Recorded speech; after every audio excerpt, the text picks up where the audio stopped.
Brought to you by TechnoSpark 20 series smartphones. I'm superhuman.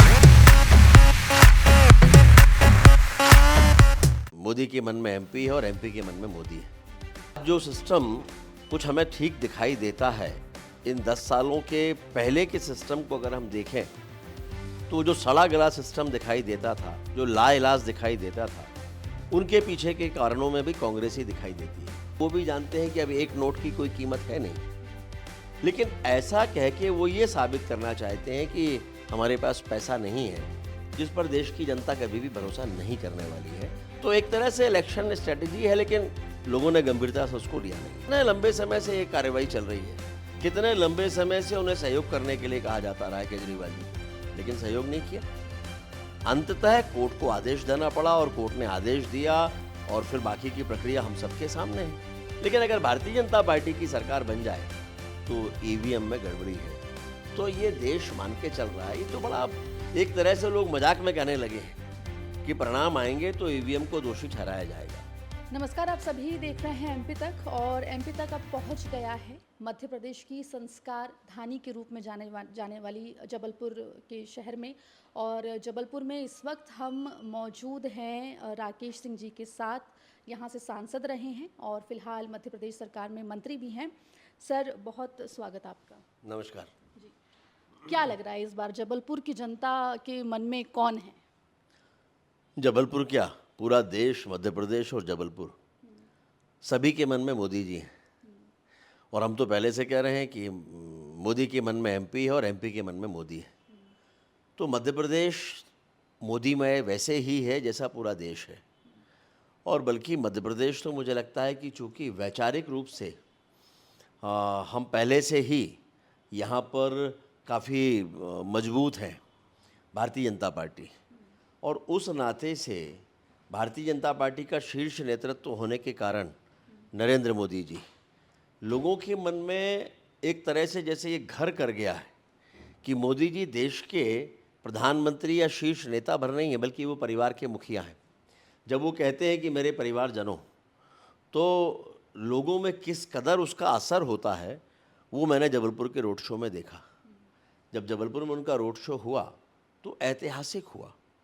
विशेष रूप से मातृशक्ति यानी माताएं, बहनें और बेटियां, इनमें इस कदर जुनून था और चेहरे से आंखों में वही खुशी दिखती थी जो परिवार के मुखिया के मिलने पर या उनके घर आने पर होती है। तो स्वाभाविक है कि मोदीमय वातावरण है, भारतीय जनता पार्टी के अनुकूल है। जी, कांग्रेस प्रत्याशी काफ़ी चर्चा में आए यहाँ से। दिनेश यादव जो हैं वो उन्होंने कहा कि मैं वोट भी मांगूंगा और चंदा भी लूँगा। कैसे इसको देख रहे हैं? देखिए, इलेक्शन लड़ते समय सभी की अपनी अपनी स्ट्रैटेजी होती है। कांग्रेस पर इतने आरोप लग चुके हैं, बल्कि एक तरह से स्थापित हो चुका कि देश में भ्रष्टाचार की जननी ही कांग्रेस है। आज जो सिस्टम कुछ हमें ठीक दिखाई देता है, इन 10 सालों के पहले के सिस्टम को अगर हम देखें तो जो सड़ा गला सिस्टम दिखाई देता था, जो लाइलाज दिखाई देता था, उनके पीछे के कारणों में भी कांग्रेस ही दिखाई देती है। लेकिन आज कांग्रेस बैकफुट पर है। उनको ये लगता है कि उन पर आर्थिक भ्रष्टाचार के आरोप इतने हो चुके हैं कि इससे बाहर निकलने के लिए वो अब हथकंडे अपनाने लगे हैं। और कांग्रेस अगर ये कहती है कि अब वो एक नोट और एक वोट मांगेंगे, तो वो भी जानते हैं कि अब एक नोट की कोई कीमत है नहीं, लेकिन ऐसा कह के वो ये साबित करना चाहते हैं कि हमारे पास पैसा नहीं है, जिस पर देश की जनता कभी भी भरोसा नहीं करने वाली है। तो एक तरह से इलेक्शन स्ट्रेटजी है, लेकिन लोगों ने गंभीरता से उसको लिया नहीं है। एक आरोप बीजेपी के ऊपर लगातार लग रहा है, जो विपक्ष लगा रहा है, वो ये कि ईडी, सीबीआई जैसी एजेंसीज का जो बीजेपी है वो इस्तेमाल कर रही है। वॉशिंग मशीन का भी एक आरोप जो है वो लगातार लगता आ रहा है, तमाम नेता लगा रहे हैं। खासतौर पे इलेक्शन के वक्त जिस तरीके से छापेमारी कार्रवाई या ये सब होती है, तो उसे लेकर क्या आपका रिएक्शन है? देखिए, पहले गड़बड़ियाँ होती थीं तो कार्रवाई नहीं होती थी। ईडी, सीबीआई, बाकी सीबीआई का तो एक तरह से कांग्रेस ने कितना दुरुपयोग किया है सभी जानते हैं। लेकिन आज ईडी कोई कार्रवाई करती है तो आप इस बात को तो मानेंगे कि कोर्ट में जाने पर कोर्ट भी ईडी के समर्थन में ही एक तरह से हम देखें तो प्रारंभिक रूप से दिखाई देती है। और उसका कारण है, अब कोई ये कहने लग जाए कि कोर्ट भी ईडी के साथ खड़ी हो गई है, तो ऐसा नहीं है। कोर्ट चलती है प्रमाणों से, तथ्यों से, और जो प्रमाण, जो तथ्य ईडी प्रस्तुत करती है, कोर्ट उनको मानती है कि ये पर्याप्त है ईडी की उस कार्रवाई को उचित ठहराने के लिए। तो अब ऐसे मामलों में वो कोर्ट की बातचीत तो गायब कर देते हैं, वो सीधे सीधे भारतीय जनता पार्टी और सरकार को दोषी ठहराने लगते हैं, सिस्टम को दोषी ठहराने लगते हैं।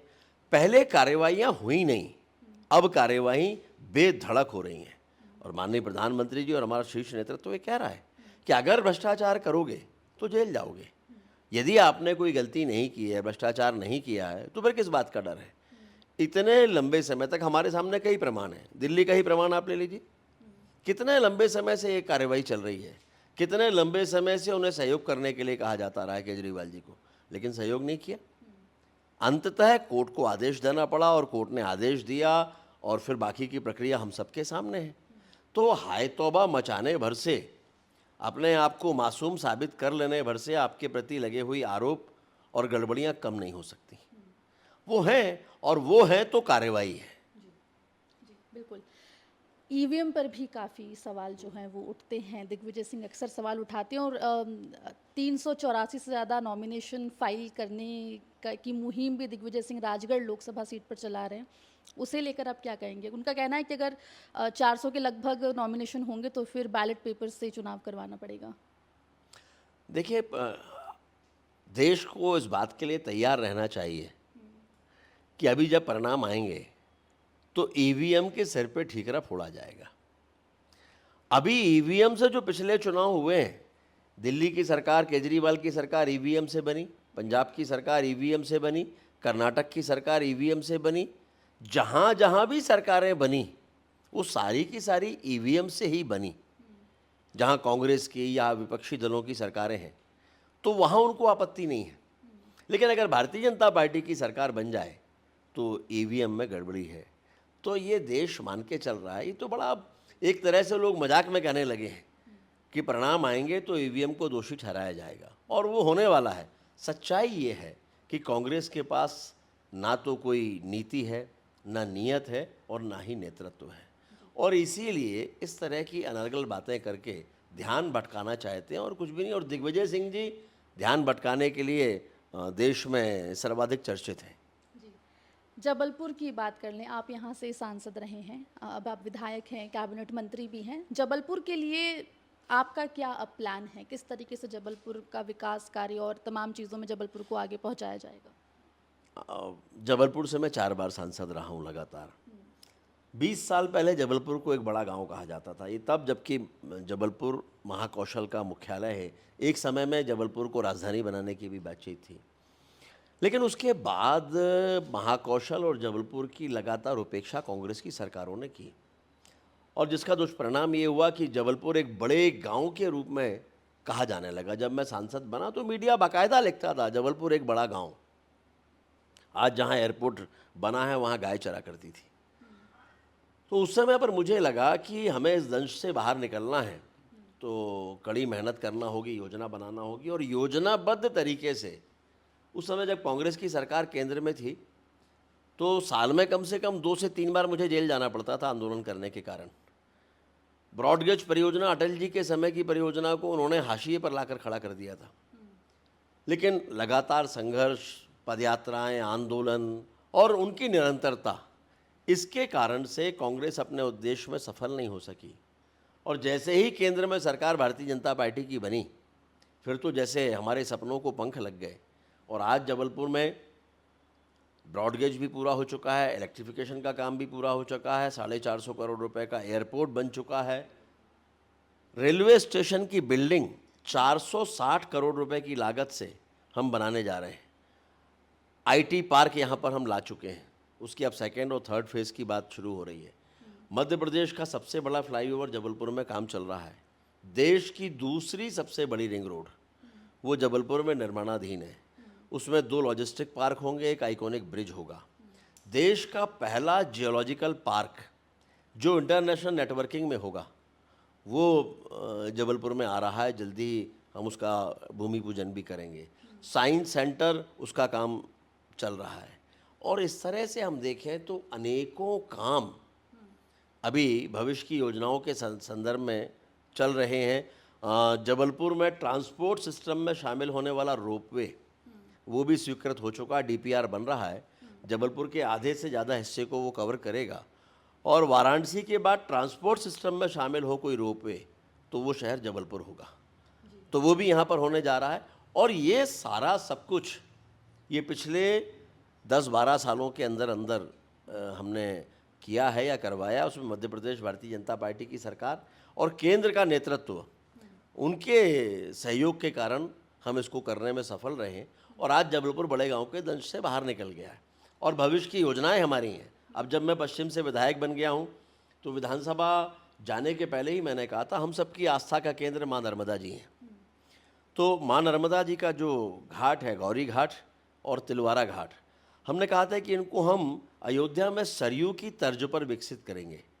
और बाद में उसकी घोषणा भी माननीय मुख्यमंत्री जी ने बाकायदा कर दी है। अब उस पर काम भी शुरू होने वाला है। अभी डीपीआर बनेगा, एजेंसीज फिक्स होंगी और उसके बाद योजना बन के वो काम भी आने वाले समय में हम करने वाले हैं। जबलपुर पर्यटन के एक बड़े केंद्र के रूप में विकसित हो, इसकी भी हमारी अपनी तैयारी चल रही है। तो कुल मिलाकर आज जबलपुर लॉन्चिंग पैड पर आकर खड़ा हो गया है, बस टेक ऑफ की देरी है। जी, कांग्रेसी कई आ रहे हैं बीजेपी में। जबलपुर की बात करें तो मेयर जगत बहादुर सिंह अन्नू और कई नेता जो हैं दूसरे पूर्व केंद्रीय मंत्री भी ज्वाइन कर चुके हैं कांग्रेस। कांग्रेसी नेताओं के आने से क्या जो पुराना बीजेपी का कार्यकर्ता है वो उपेक्षित महसूस कर रहा है? क्योंकि कई जगहों से थोड़ी ही सही लेकिन विरोध की खबरें आ रही होती हैं। नहीं, देखिए, भारतीय जनता पार्टी का कार्यकर्ता कहीं से भी उपेक्षित महसूस नहीं कर रहा है। भारतीय जनता पार्टी आज दुनिया की सबसे बड़ी पार्टी है और इतनी बड़ी पार्टी का कार्यकर्ता होना हम सभी के लिए गर्व और गौरव की बात है। और वो भी नेतृत्व जब नरेंद्र मोदी जी का हो, एक विश्व के सर्वाधिक लोकप्रिय नेता, उनका नेतृत्व हो तो हम सभी गौरवान्वित होते हैं। और ऐसे में अगर कांग्रेस के लोग भारतीय जनता पार्टी की सदस्यता लेना चाहते हैं, ले रहे हैं, भारतीय जनता पार्टी की रीति नीतियों को जानते हुए, तो हमें क्या ऐतराज़ है? किसी भी कार्यकर्ता को कोई ऐतराज़ नहीं है, क्योंकि जो लोग भी आ रहे हैं उन्हें भारतीय जनता पार्टी की रीति नीतियों को आत्मसात करके ही आगे बढ़ना है, वैसे ही जैसे भारतीय जनता पार्टी के कार्यकर्ता बढ़ रहे हैं। तो इसलिए कहीं पर भी ना तो कोई विरोधाभास है और ना ही किसी तरह की कोई आपस में खींचतान है। 4 जून को रिजल्ट आएंगे लोकसभा चुनाव के। जबलपुर, मध्य प्रदेश और देश तीनों के लिए क्या देख रहे हैं? देखिए, देश के यशस्वी प्रधानमंत्री माननीय मोदी जी ने कहा है अब की बार 400 पार, तो देश उसी नारे के साथ आगे बढ़ रहा है कि अब की बार 400 पार। और इस बार चुनाव भारतीय जनता पार्टी नहीं, देश की जनता लड़ रही है, क्योंकि उनको लगता है कि उनके परिवार के मुखिया यानी नरेंद्र मोदी जी ने जो कुछ भी देश में किया है उसकी गूंज पूरी दुनिया में है। भारत माता का मान सम्मान बढ़ा है और तेज़ी से विकास के रास्ते पर हम आगे बढ़ रहे हैं। तो देश की जनता ये चुनाव लड़ रही है, इसलिए अब की बार 400 पार ये तो होने ही वाला है। मध्य प्रदेश में 29 सीटें हैं। मैं पिछली बार भारतीय जनता पार्टी का प्रदेश अध्यक्ष था, 29 में से 28 सीटें हम जीतकर यहाँ पर आए थे और इस बार हम 29 में से 29 सीटें जीतने जा रहे हैं। उसमें छिंदवाड़ा निश्चित रूप से शामिल होगा। जबलपुर भी बता दीजिए। जबलपुर ऐतिहासिक जीत होगी। देखिए, मैं ये मानता हूँ कि जनता का मुझे ऐसा आशीर्वाद मिला कि 4 चुनावों में हर बार मुझे लीड बढ़ाकर जनता ने जिताया। पहली बार 1 लाख से, दूसरी बार 1,09,000 से, तीसरी बार 2,35,000 से, चौथी बार 4,56,000 से। और मुझे उम्मीद है कि इस बार जनता और भी बड़े मतों का आशीर्वाद देने जा रही है। तो भारी बहुमत से जबलपुर में जहां जीत होगी, वहीं मध्य प्रदेश में 29 की 29 लोकसभा सीटें बीजेपी के खाते में जाएंगी, ऐसा कहना राकेश सिंह जी का। और नए कांग्रेसी नेताओं के आने से किसी भी तरीके की नाराज़गी बीजेपी नेताओं में नहीं और 400 पार का जो नारा बीजेपी ने दिया है वो होगा, ऐसा उनका कहना है। बाकी 4 जून का इंतज़ार सभी को रहेगा। 4 जून को जब नतीजे आएंगे तब चलेगा पता कि आखिर देश की जनता ने और जबलपुर की जनता ने किसको चुना है। जबलपुर से एमपी तक के लिए आकांक्षा ठाकुर।